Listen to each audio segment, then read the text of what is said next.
Uno, dos, tres. ¡A la Madrid! The 2024 summer transfer window has been super dramatic.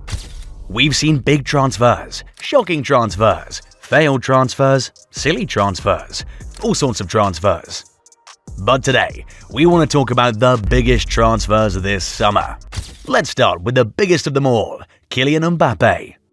The Frenchman moved from PSG to Real Madrid on a free transfer this summer, ending Madrid's 7-year pursuit of the winger.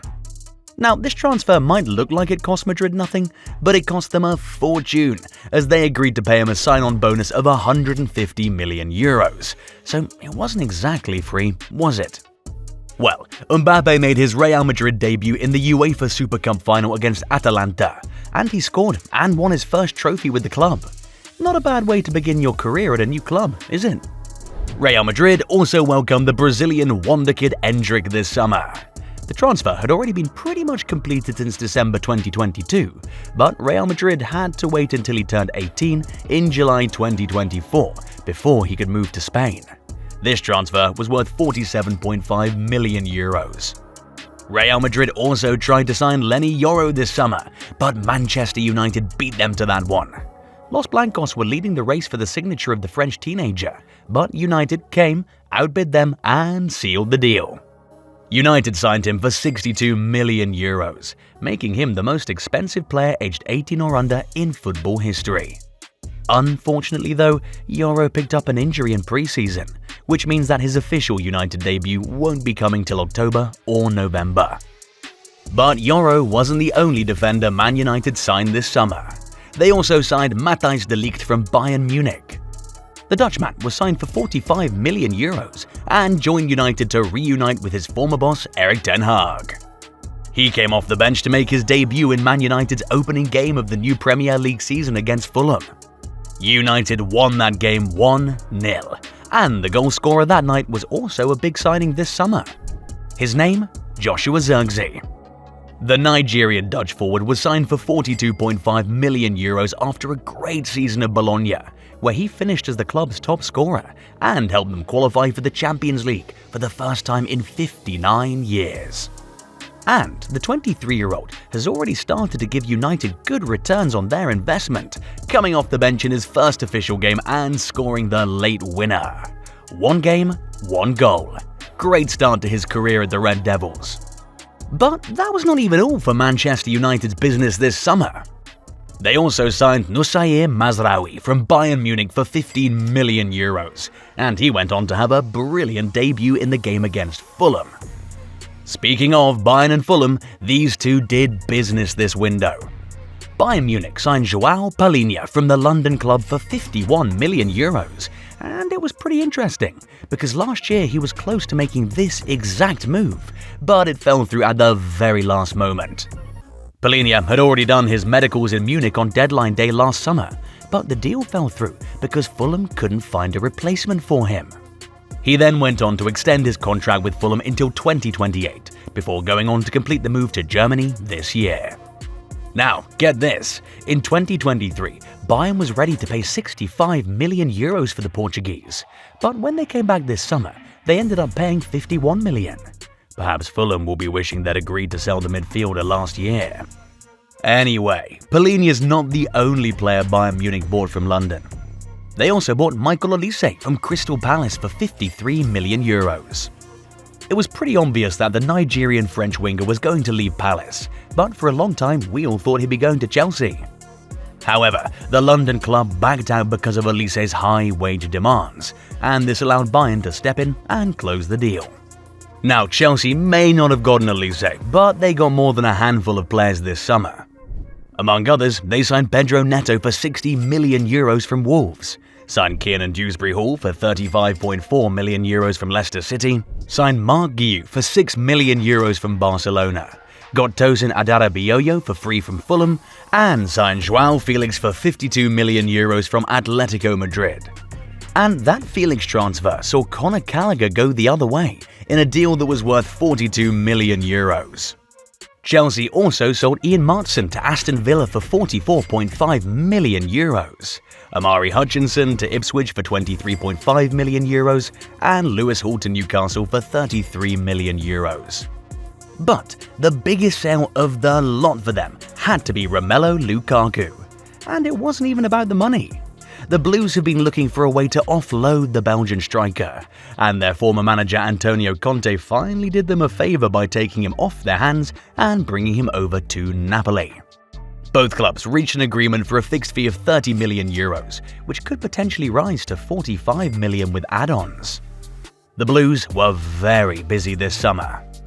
Bear in mind that they also came close to signing Samu Omorodion from Atletico Madrid, but that one fell through at the last moment. Indeed, the striker ended up moving to Porto after the Portuguese giants agreed to pay Atletico €15 million for the 20-year-old. Speaking of Atletico, they too were very busy this summer. Apart from the Gallagher signing, they also broke the bank for Julian Alvarez. The Argentinian seemed to be unhappy with only being a backup player at Manchester City, so he asked to leave. Atletico saw an opportunity there and made a bid neither he nor City could refuse. They eventually signed him for a total package of €95 million, making him the most expensive player in Manchester City's history. City, though, have had a rather quiet summer. They bought Savinho for €25 million, following his good loan season at Girona, where he finished as the best dribbler in La Liga. But perhaps more interestingly, they welcome back their former captain, İlkay Gündoğan.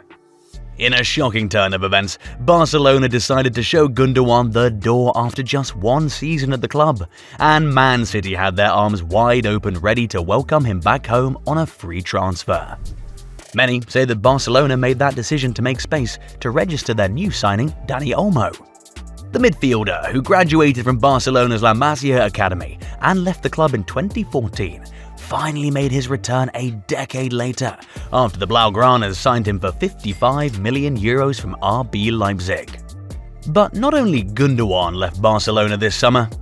Clément Lenglet moved to Atletico Madrid and Vitor Roque moved to Real Betis, both on loan deals. Now, Barcelona were also linked with Amadou Onana this summer, but he ended up moving to Aston Villa for €59.35 million.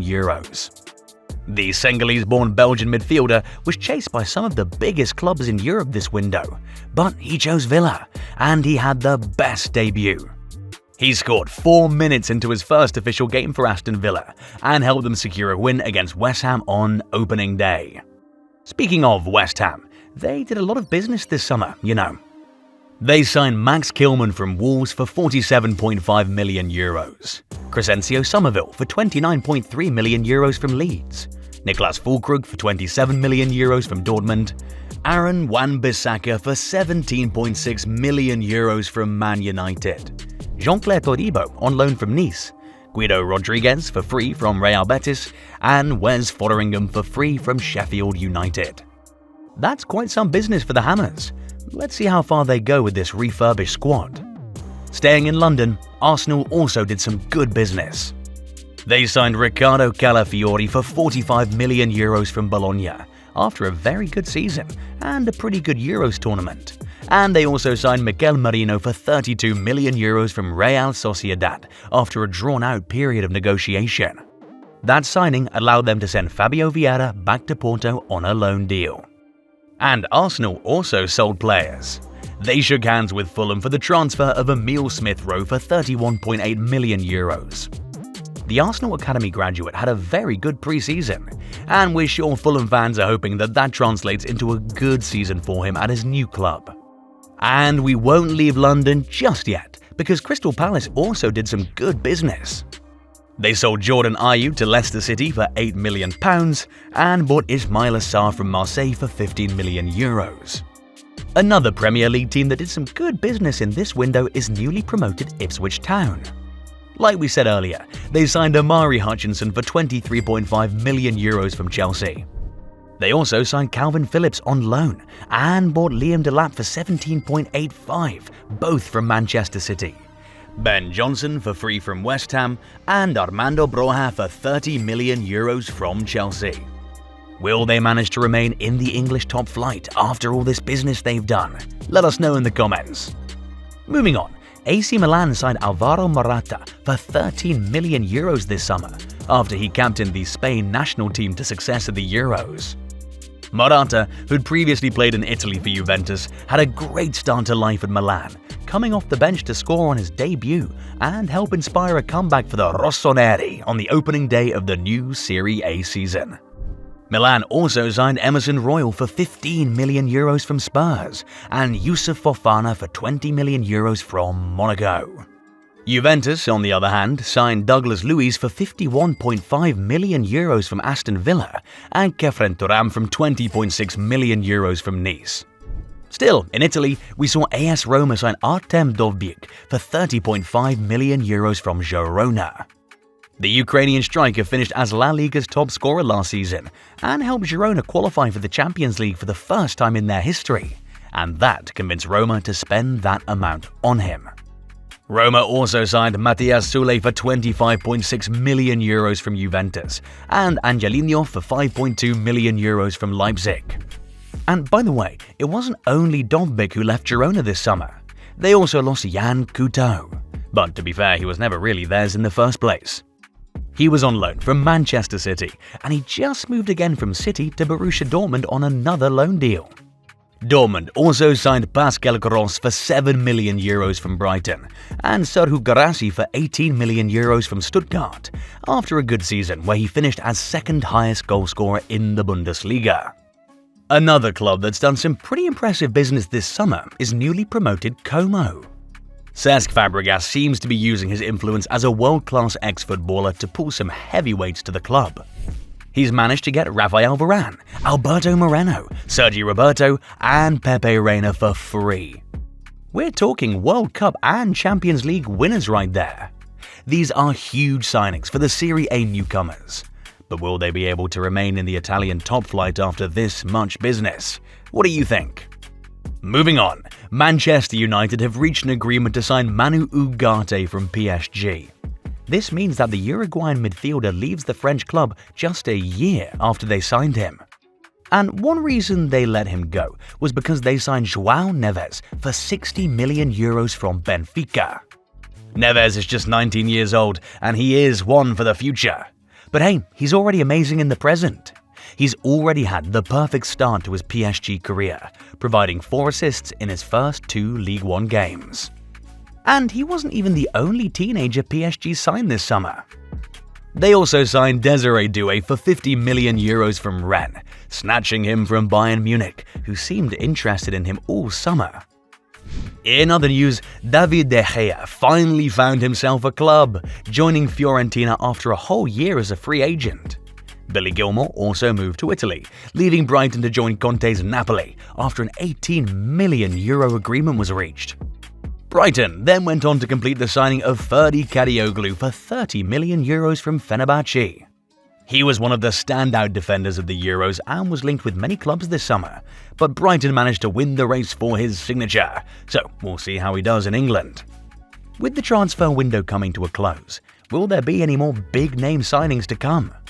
Let us know who you think made the best move this summer and who might be on their way out before the window shuts. As always, give the video a like and subscribe if you enjoyed it.